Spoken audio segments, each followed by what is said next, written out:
Prontinho.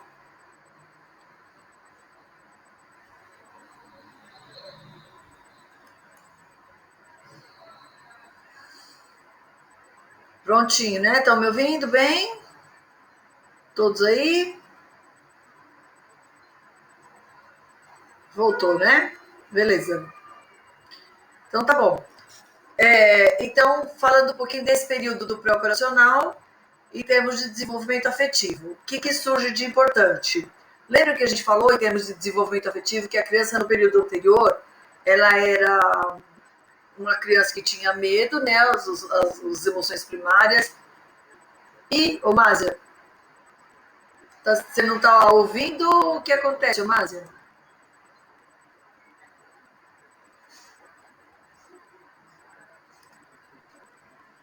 Estamos ouvindo. Não estou vendo, mas estou ouvindo. Tá tudo bem para todo mundo? Eu consigo te ver, professora, mas acho que tem gente que não está conseguindo. É? Uai, sério? Ô Másia, tudo bem? Você está me vendo, ô Másia? Não me vê? Uai, sério, gente? Te ouço, mas não te vejo. Uai, ouço, mas não vejo. E eu tô aqui me vendo, eu tô me vendo. Aqui tô te vendo e ouvindo. Vou sair e entrar de novo. Quem não tá me vendo, acho que tem que sair e entrar de novo, porque aqui eu estou me vendo.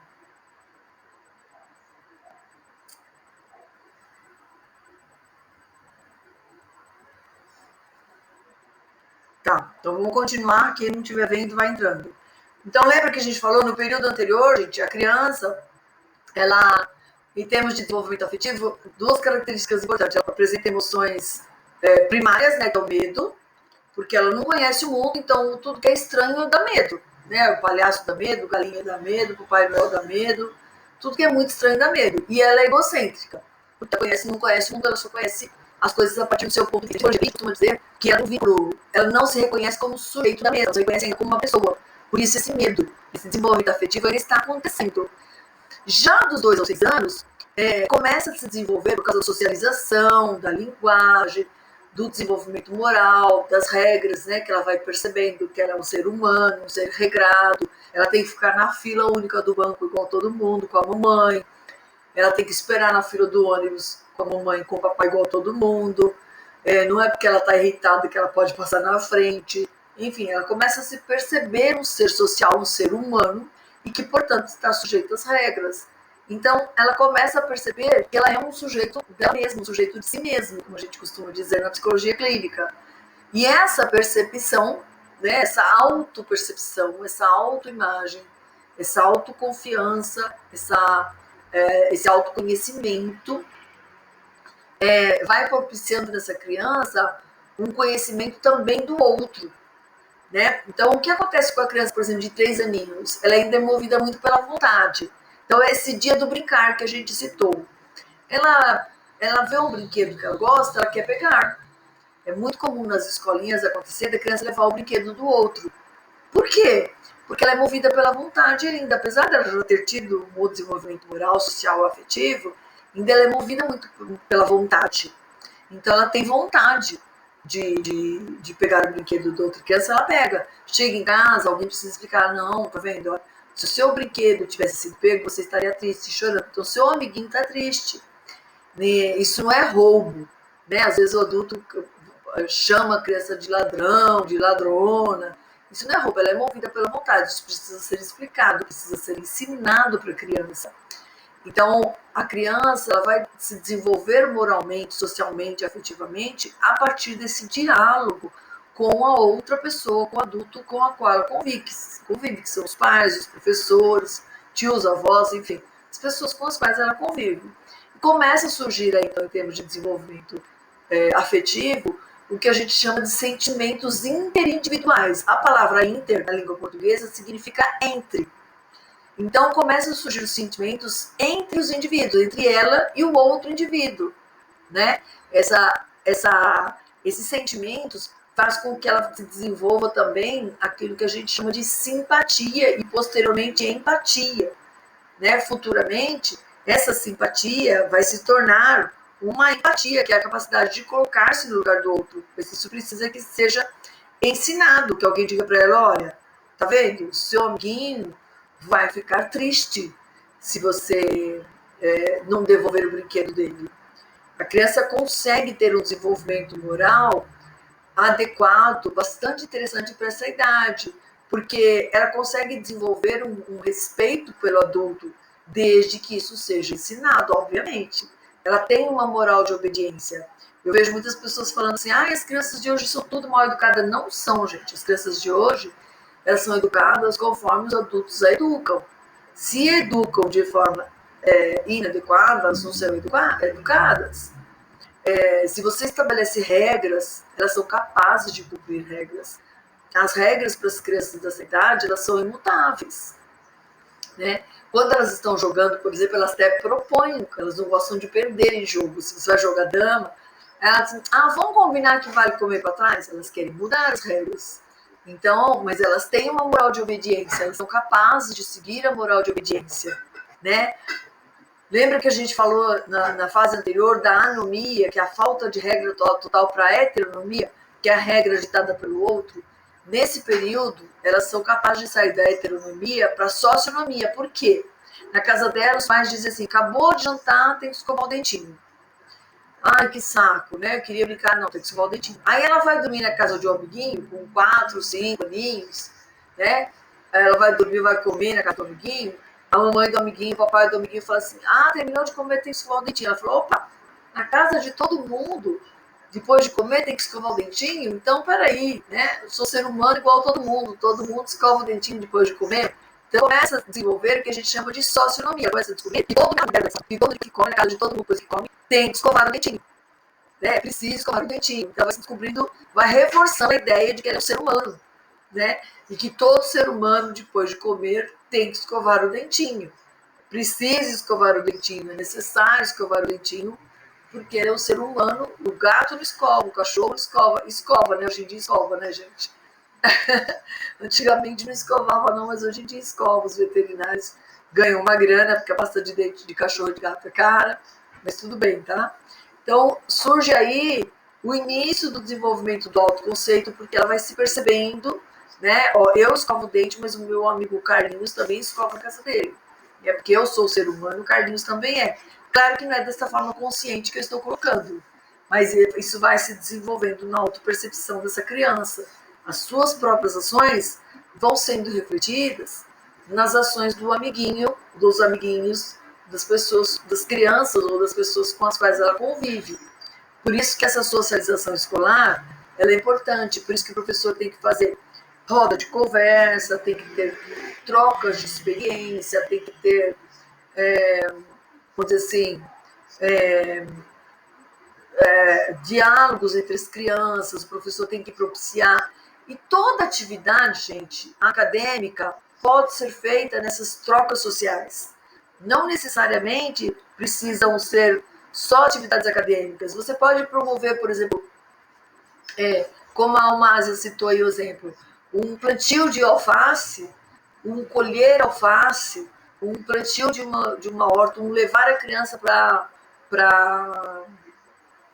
a cozinha da escola, né? Cada criança trazer uma coisa, uma trazer farinha, outra trazer milanesa de ovos, outra trazer manteiga, e um fazer o bolo, e transformar todo aquele social, que é o fazer um bolo junto, numa aula de matemática, numa aula de língua portuguesa. Um vai pesquisar de onde vem a farinha, qual a história da farinha, quando começou a se fabricar a farinha, como é que ela é feita no campo, a geografia da farinha, em que lugares, em que estados do Brasil se produz mais farinha, ou se planta mais o trigo, a geografia da farinha, a ciência da farinha, a escrita da farinha. Alguém vai escrever a farinha, o ovo, o bolo, um grupo responsável pela redação da farinha. Então, toda essa brincadeira, essa ludicidade, que pode ser esse dia, né, que seria esse dia da brincadeira, pode ser uma grande festa, pode ser um dia de pizza, pode ser um dia de um jogo de basquete, pode ser um dia, enfim, pode ser N coisas que pode ser transformado depois numa atividade acadêmica gostosa, prazerosa, com muito conhecimento interdisciplinar, né?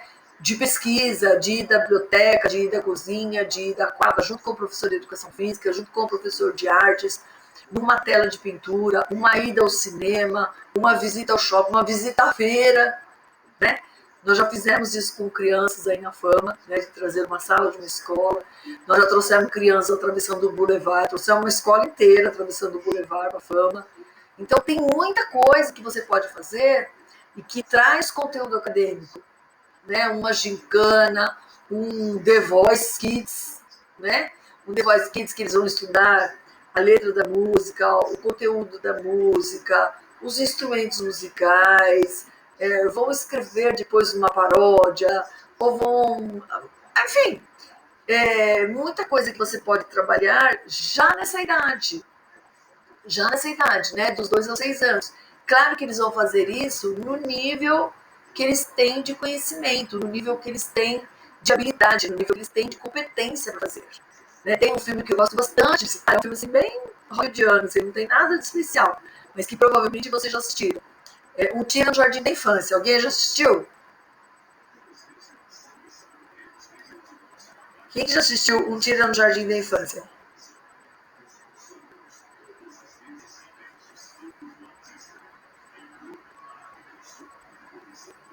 Já assistiu, Manzi? Tem filme, ele é muito simplesinho, muito babaca, né? No geralzão, assim, a história dele é bem gostosinho de assistir. E tem umas cenas que eu acho assim, bem interessantes da gente discutir. Por exemplo, tem uma cena que ele pede para as crianças pesquisarem a profissão dos pais. E é muito fofo, né? Porque cada um deles vai lá na frente fazer um seminário, entre aspas, né? A respeito da profissão dos pais. Né? Meu pai é bombeiro e ele apaga incêndio, não sei mais o quê. Depois tem uma outra cena que eles representam, se travestem, né, de Abraham Lincoln e falam algumas coisas né, do ex-presidente dos Estados Unidos, Abraham Lincoln. Então, assim, são cenas assim, marcantes, né, de determinadas aprendizagens, que está no contexto do filme, claro, né, tem a ver com o contexto do filme, mas que tem tudo a ver com a educação infantil, que é próprio daquela faixa, daquele período do desenvolvimento infantil, característico do desenvolvimento infantil, a reação das crianças, né? Então, ali mostra o talento e a competência, né, nessas duas cenas, e tem algumas outras, o talento e a competência de uma criança na educação infantil, que não é só ficar pintando desenho, não é só... É muita coisa que a gente pode explorar na educação infantil na faixa dos 2 aos 6 anos aproximadamente. E qual é a importância da educação infantil? É um preparo pro... Qual é a importância, desculpe, do período operacional? Ele é um preparo para o período pré-operacional. Ele é um preparo para o período operacional. Isso quer dizer que uma criança que não faz educação infantil, ela vai prejudicada para o período operacional? Não, gente. Até porque muitas crianças que ficam em casa, muitas vezes vivem intensamente. Tudo isso que viveria na escolinha, elas vivem em casa. Ela tem bons pais, bons avós, bons tios que contam boas histórias, que os colocam participando da vida ativa de casa. Quer ver um exemplo bem simples que eu gosto de dar, que é bem piagetiano?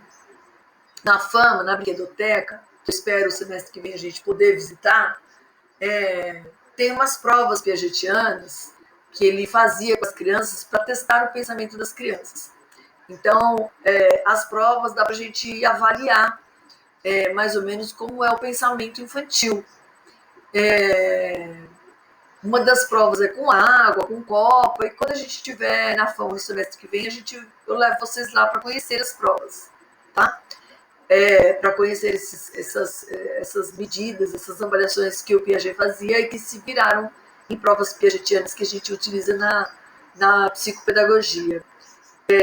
Mas uma criança, por exemplo, de 2 a 6 anos, ela usa muitos dedos para fazer uma conta lá pelos 6 anos ainda, 5, 6 anos. Uma criança de 8 anos, ela já não usa mais, ela já começa a fazer mentalmente, 8, 9 anos. Ela já é capaz de fazer mentalmente, porque ela já operacionaliza melhor. né, que é a faixa que vem depois. Então, uma criança em casa, às vezes, ela faz muitas coisas desse tipo. Os pais dão atividades para ela fazer.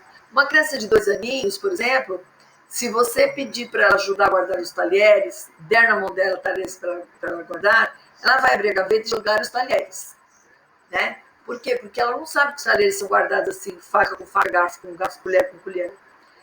Lá para uma idade mais para frente, ela começa a perceber que naquela casa se guarda nas divisas, assim, colher com colher. Quando ela descobre isso, ela está aprendendo a classificar os objetos. Então, isso é importante.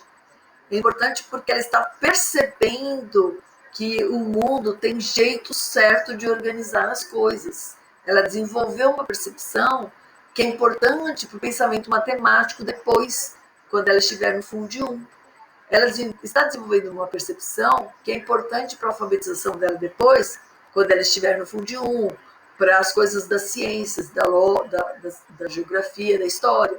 Então, todos os aspectos que ela vai desenvolvendo, às vezes, em casa, ela percebe, por exemplo, como a mamãe e o papai guardam o sabonete, guardam as toalhas. Isso é classificação segundo o Piaget. Pano de prato. Vocês guardam pano de prato?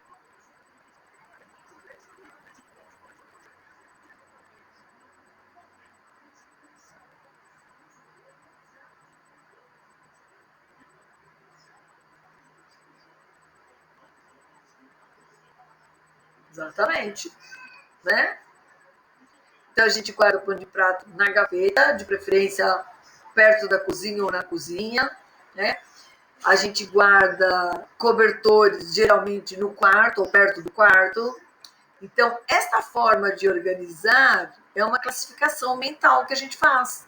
E a criança, quando ela está em casa, ela vai aprendendo também essas coisas, né? Então, não é só na escola que ela aprende isso. É em casa também, ela vai aprendendo a perceber que determinadas coisas são guardadas em determinados lugares e outras em outros lugares. Muito precocemente, ela vai desenvolvendo essa capacidade de perceber. No período pré-operacional, conforme ela vai desenvolvendo isto, ela vai se preparando para o período seguinte, que é o período operacional, quando ela entra no Fundo 1. Se ela aprendeu alguns conceitos matemáticos, né, do tipo, o número 1 representa uma coisa, uma bolinha representa aquele 1, e o número 2 representa duas coisas, duas batidinhas, duas bolinhas, e ele é maior que o 2. Então, essa base matemática vai ajudá-la muito a aprender o que são número crescente e número decrescente. É importante isso para ela, quando ela estiver no Fundo 1. Então, o período operacional, que o Piaget classificou de 7 anos em diante, hoje nós poderíamos dizer que ele começa aproximadamente aos 6 anos. Por que aproximadamente? Seria o equivalente à nossa entrada aqui no Fundo 1. Então, claro que a criança, do período que o Piaget concebeu essa teoria para cá, mudou muito. Hoje a criança, ela entra na escola com 6 anos, então é uma criança que antecipou esse período operacional, mudou. Essa criança vai saindo do egocentrismo porque ela já é mais sociável, ela já descobriu que não é só a mamãe dela que chama Beatriz, não é só ela que chama Fabiana, não é só a irmãzinha dela que chama Maria Luísa, né? Não é só o pai dela que chama Edelvan. Ela vai descobrindo, né, que ela é um ser social, então ela vai saindo desse egocentrismo. Ela vai desenvolvendo, cognitivamente falando, a capacidade de estabelecer relações entre as coisas. Não logo aos 7 anos, claro, no início do período. Mas conforme ela vai evoluindo, cognitivamente falando, ela entra no primeiro aninho do Fundo 1, no primeiro ano do Fundo 1, vai para o segundo ano, ela vai desenvolvendo a capacidade de estabelecer relações entre as coisas. E ela vai avançando nessa capacidade. Conforme ela vai estudando, ela vai aprendendo a coordenar pontos de vista diferentes, ela vai aprendendo a ouvir o outro melhor, ouvir o outro mais, ela vai aprendendo a ler, escrever, ler vários textos, ela vai aprendendo a ler vários pontos de vista, ela vai ouvindo histórias, né, que o professor conta, histórias que ela vai aprendendo a escrever ao longo do primeiro, segundo, terceiro ano. Então, ela vai desenvolvendo uma capacidade de operacionalizar, de racionalizar, de construir pensamento no sentido mais lógico, né? Então, por exemplo, quando ela começa a aprender as operações, qual é a primeira operação que a criança aprende quando ela entra na escola? Essa é fácil, essa pergunta, hein, gente?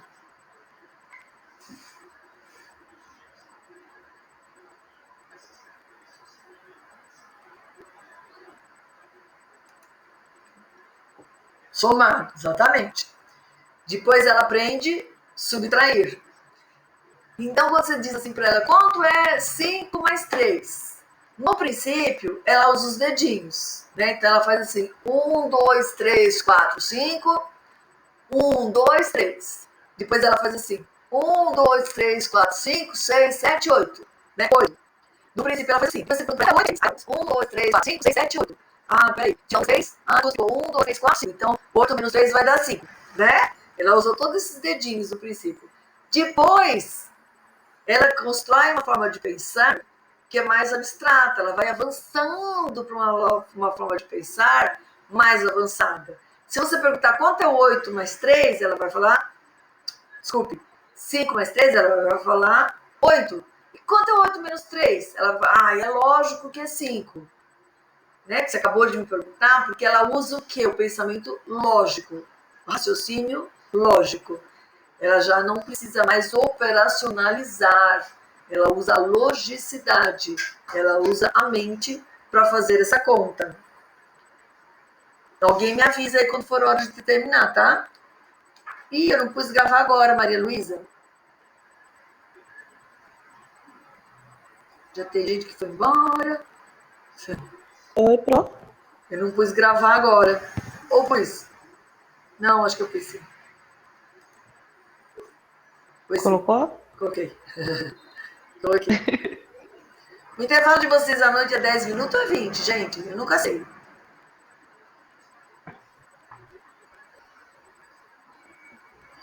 Que horas vocês costumam terminar a aula, para a aula? Quando vão direto?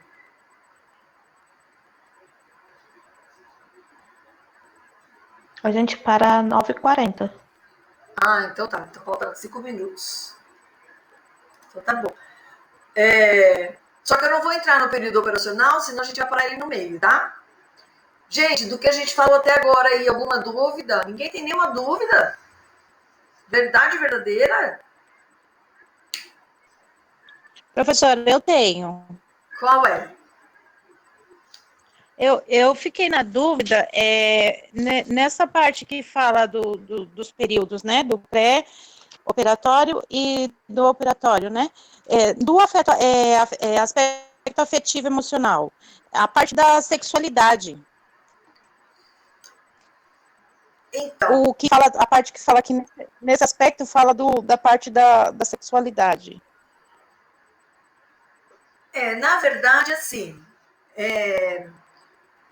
nesse texto, ele não fala muito da sexualidade. Qual parte exatamente você está falando do texto?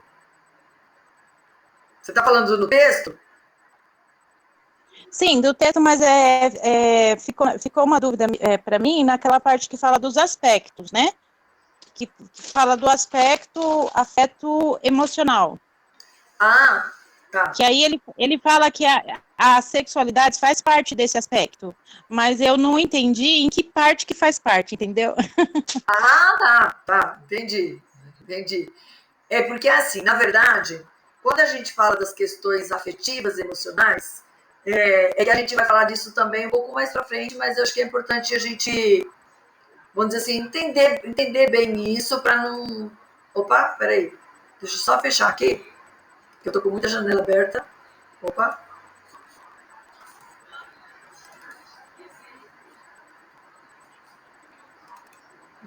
Nossa, tem um monte de janela aberta.